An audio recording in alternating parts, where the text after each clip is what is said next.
Welcome back, baby. Pawpaw Sammy and Alley Bug. I'm at Samantha's farmstead. You notice how they come in and cut out all the trash, all the high stuff, except for what they got going to seed. They drying the okra over here, and they collect the seeds for next year. They have hibiscus and looks like peas on a vine back there, going to seed. Now this year, they cut it down, but if you notice, even now, look at the compost. See that? They're gonna come in and they'll recover it again with compost, thick. Then they'll drag their big tarps out and cover it. Well, between now and next planting season, when they pull that tarp, this will be damp, clean ground. No grass, no nothing growing. Just damp, clean ground.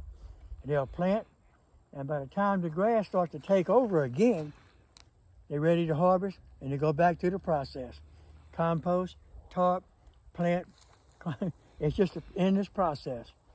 But so is this a no-till garden? Oh, yeah. You don't see anybody planting, plowing rows out here. There's no mule hook to a plow here. It's not necessary. Nope. This ground is soft. How long? This is what, 4 years? This is the end of the 3rd year. End of the 3rd year. Go back on her videos and look. This was rock hard clay 3 years ago. Yeah. Rock hard. Even the federal government comes here and takes tests, and they can't believe how this ground's improved. Yeah, so the biology, the fungi, and the microorganisms are so alive in the soil. So clay, a lot of people say clay is a curse, but it's actually a blessing. Can you tell them why?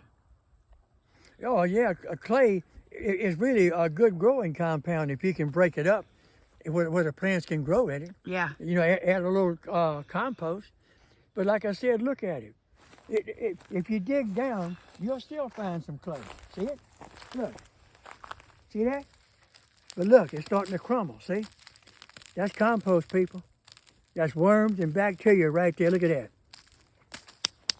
Yeah, this was actually where the sweet potatoes were. Yeah. Which is why it's all dug up, folks. And so we even no-till sweet potatoes here, and Irish potatoes. Everything is done in a no-till. We just do not disturb the actual soil. No, because if you dig down, you're killing bacteria and microbes that's been here for hundreds of years, and you're disturbing them. You don't want to disturb them. You want to increase them. That's right. She takes her worm poop and spread it. Just a little bit here and there, and it's a bacteria, a fungi. And once you get this ground's coming alive. This ground was dead. It was dead. It was a monocrop of grass. That's all it was out here. It's coming alive. Look, seriously, the federal government comes here, how often? Once, twice a year? Twice a year. Twice a year and run tests on this ground. Yeah. Experimental. And they really having trouble believing it's improved this much in 3 years. That's it. Let's go look at the rabbits and we'll show everybody where we get all of our manure. So we don't use any type of commercialized chemicals here. We make everything. So let's take them over there and show them the rabbits. German Shepherd has been trained to guard the livestock. Now, he also eats rabbit meat. But as you can tell from the rabbits in the cages, he will not bother any of these rabbits. In fact, he'll guard them with his life. So as you guys can tell, here on the farm, we raise a lot of rabbits to feed the dogs, which is why this says dog food for. And a lot of people get their feelings hurt, but it's not about that. It's about sustainability. That's right. On small acreage, you got to have small livestock. You show them the poop. When it comes time to plant that garden next year, you rake this poo up and sling it out there. Rabbit poop is some of the best in the world. It don't burn your plants. Rabbit manure, urine. Yep, that's what that bucket is, yeah, rabbit bucket urine. Full right there. It's full of nutrients. Actually, I tell people, if you look online, folks, for uri that you can buy to put in your garden, if you'll just buy you a couple of rabbits, even if you do not intend to eat them, a mother and her babies can produce a ton, 1 ton of manure in a year, and you can also use their urine. And the thing is, they are edible. They're good to eat. You can sell them, make money with them. Easter, you can sell them. Well, I don't like selling Easter rabbits. I don't either, People but don't I know do how to take actually care sell of 'em. quite a bit. That's cruel. If I'm going to eat it, I don't mind killing it. If I'm not going to eat it, I'm not going to hurt it. I gotta show y'all the cutest rabbit out of this bunch. My daughter just pointed this teeny tiny baby out to me the other day. Look how little this one back here is compared to its sibling. Right look there. how, yeah, look how tiny. Isn't that the cutest thing? I think it might be a little dwarf. It's absolutely adorable. But as you can tell, our females are very healthy. They deliver a lot of healthy babies. What this right here is, folks, is to give their feet a break from the metal. The reason our rabbits never touch the ground is due to the parasitic load in Louisiana. We just have a lot of parasites, so we don't allow our rabbits ever on the ground in a No. colony. No, because you can't keep them clean. Notice Nope. this compost. See what I'm using? That's not a digging shovel. There's a pointed shovel. This shovel, look, that's compost, people. You know where it come from? You throw the stuff in here on the ground, and the chickens turn it. You know how much money you can get for the compost laying on this ground right here? How much, Sam? Usually I sell a bag of this compost for $12 to $15 for a 20-pound bag. And folks, all of this entire coop is nothing but compost. Now watch this. I started digging here, but see this has been undisturbed right here? See what I'm telling you? You don't need a shovel, you just scoop it up. Yeah, and so the way that we start this, guys, is every time we cut the grass, all the grass clippings come in here. We actually will bring in rabbit manure, we'll bring in rotting vegetables, leaves, even newspaper, and drop it in here. And as it biodegrades, these guys scratch through it and they make the compost on the farm. So this is a way that I don't have to worry about heating my pile up, turning my pile. I just throw everything in here and the chickens do it for me, and they do it for free. And they do a real good job. Yeah, they do. They do a great I've job. been to the roosters, and believe me, just yesterday at the ballpark and back home, a lady said she had too many roosters.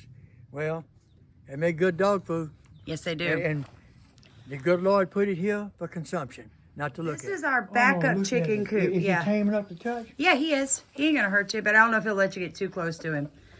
So what goes on over here, guys, is I just do not believe in putting all my chickens in one spot.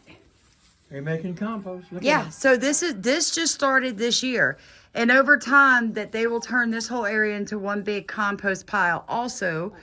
And it keeps my chickens separated, you know, disease, animal attacks, it doesn't matter what it is. And as you can tell, you don't have to have an expensive roosting pole. So this is just a limb. They just roost on it. Everything you see here, guys, this entire building is scrap metal. Everything from the door to the side post to the metal that was used, it was all scrap. All salvage. Yeah, so if you see the wood right here, these pieces, that's off a fence. That's an old fence we got from somebody. You don't have to spend a lot of money. You just have to recycle and reuse, upcycle everything you've got. This is our biochar pit, guys. And basically what we're gonna do here is we take all the scrap wood, cardboard, even manure, anything that is like biodegradable, and you turn it into biochar, which is way better than potash. So potash is just gonna, sometimes will actually take nutrients out of your soil, where biochar is what they did in the Amazon forest, which is why it became it's a huge food forest. That's all the Amazon And is. it's still productive after hundreds of years. Yes. So biochar is really important. It's a high heat, lack of oxygen way to make like a charcoal. And another fun fact is you can supercharge biochar with rabbit urine. So we're just learning to take our 2 acres and make it as sustainable and as natural as possible, totally organic, working with nature instead of against it. And folks, that's about the only way that you're going to be able to feed your family with what's coming for the world. Because whether or not it happens in the next 4 years or the next 8 years, we all know that things are going to get worse before they get better. So you got to get prepared. Now on that biochar, it's like charcoal. It's porous. It is porous. And when you soak it in rabbit urine, it's like a nitrogen bomb. I mean, it just absorbs it. You throw it in the ground, and I mean, it kicks. Yeah, so I tell everybody, worm castings are for instant nutrition. Compost is for Next 6 year. weeks to 6 months. And then mulch is 6 months to 2 years. But biochar is 10 years to 1,000. And there's the difference, folks. You got to use them all together to really get your soil back where it needs to be. Because here's another fun fact. Our soils are nutrient depleted. So if you're vegan or vegetarian, you're never going to get enough nutrients to keep yourself healthy without having to buy supplements. So the way to do that is bring your soil back alive, stop tilling, stop tearing it up, and just let nature take its course. Work with it, not against it. Everybody like, comment, and subscribe. Yeah, I was going to tell him healthy soil, healthy food. That's right. And food used to be medicine. I know. Yeah. Yeah, definitely. Yeah, it used to be medicine, but I tell people now it's not. Now you need medicine after you eat the food. It's backwards. You get your soil healthy. It takes a year or 2 or 3 sometimes, and it gets a little aggravating. But once you get it right, like I said, when she pulls that tarp next year, this will be bare, damp ground. She can sow her seeds anywhere she wants. And the seed is going to get up faster than the grass because the grass is dead down to the roots. That's right. By the time the grass starts coming back, you harvest it. So you went all year without hoeing, plowing, chopping, cleaning, and working yourself to death and wishing you could do it and don't feel like it. You don't have to do all that. I mean, it's an easy way to farm. It is. Like, I don't even understand why. I mean, I do. I know the history, but it's crazy the way that we teach people agriculture in America now. Folks, there is a better way to do it. So if you want to learn, Pawpaw Sammy's got a playlist called No Till. Go look that playlist up, and he's going to walk you from the first day we started into the last 3 years. There's a video every couple of months. Feel free to follow along. And one other thing, just a quick final note. This is 2 acres. This area she farms is a 1/4 acre. Yeah. She not only gets most of her food, she sells it at farmers markets. She's got excess. She's feeding it to the chicken, the rabbits, to the dogs. This might not work on a 1,000-acre farm without intensive labor. But for a small, a 1/4 acre lot, an eighth of an acre lot, you can feed a lot of people if you do it right. If you do it right. Amen.